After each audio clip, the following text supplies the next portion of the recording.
R2-D2 was probably the most difficult voice to work on because it was the most abstract.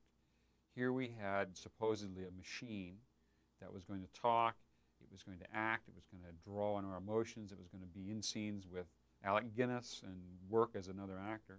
Yet it was a machine. It didn't have a face with a smile or a mouth or eyes or ears, and it couldn't speak English, and it couldn't even mouth words. At least Chewbacca could make kind of animal sounds which you could attribute a personality to. The initial experiments in coming up with R2's voice were all directed toward making a machine type of language, something that would come out of a computer, out of a robot.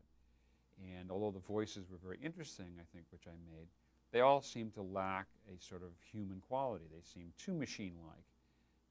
And R2 was not really just a machine. He was also this lovable little assistant robot.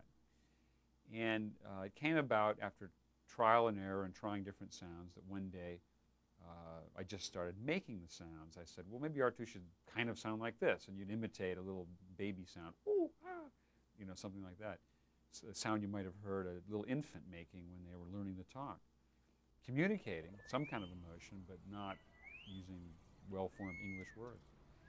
So the idea came up to really combine this sort of human sound with the electronic sound. That way we'd still might be able to have the character of a machine, but get the personality and the emotion of a living organism.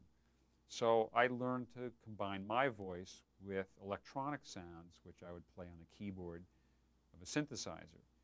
And in combining the two, I was able to get a sense of performance out of the character, and to get some emotion into the sounds that R2 made, because you could put an inflection and intonation on the voice, and yet you were using non-word sounds to communicate. So it is just a process of trial and error of getting that, and it eventually just clicked in.